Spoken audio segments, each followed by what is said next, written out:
Shadow Collector. A town's dark secret. In the heart of an unremarkable valley lay a forgotten town named Black Hollow. Hidden from maps and travelers, its residents lived in perpetual twilight, the sun barely piercing the canopy of ancient, twisted trees. Outsiders rarely visited, and those who did seldom left unchanged, if they left at all.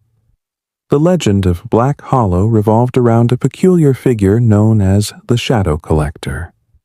It was said he roamed the town at night, a tall, gaunt man draped in black, his eyes burning like smoldering coals. He carried a lantern that emitted no light but seemed to draw darkness toward it. The collector didn't steal possessions or lives, he stole shadows. The newcomer one stormy evening, a young journalist named Clara ventured into Black Hollow, lured by whispers of the town's secrets. She was writing a book on urban legends and had grown obsessed with the Shadow Collector. Despite the locals' warnings and superstitions, Clara was determined to uncover the truth.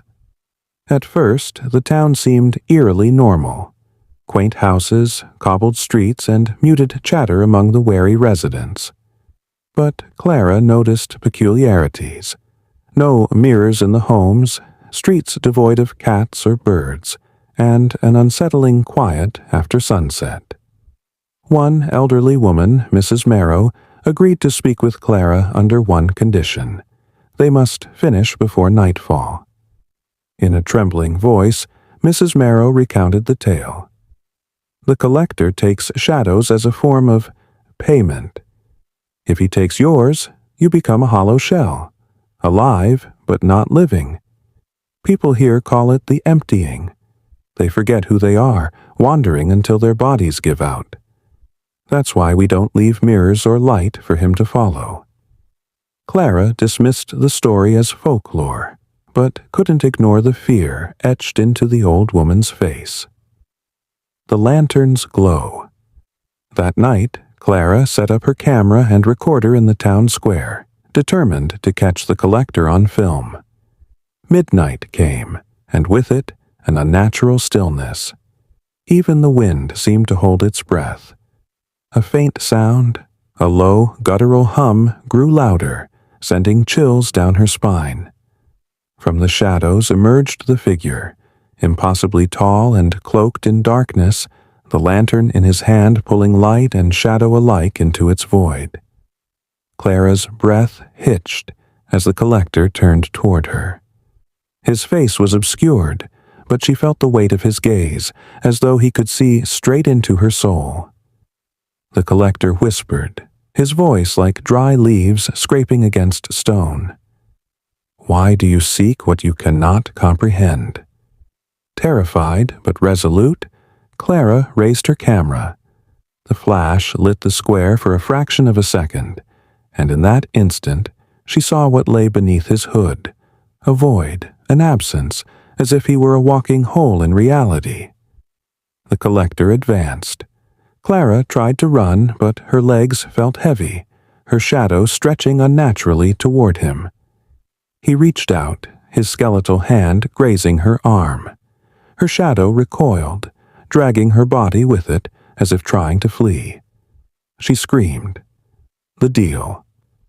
Just as she felt her shadow being torn away, Clara yelled, "Wait, take something else?" The collector paused. "A trade."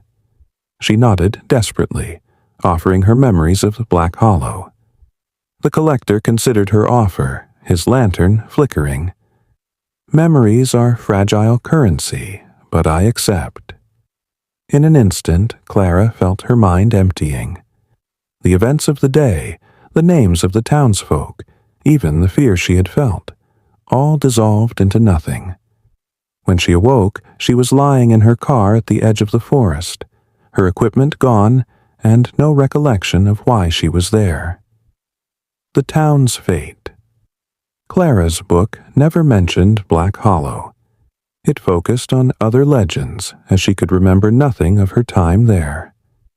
But the townsfolk, safe for another night, whispered of the outsider who had bargained with the shadow collector. Years later, Clara came across a photograph online, a blurry image of a gaunt figure holding a dark lantern with faint outlines of houses in the background. A chill ran through her, though she didn't know why. Black Hollow remained hidden, its curse undisturbed. But the shadow collector still roams, lantern in hand, seeking shadows or memories of those who dare to enter his domain.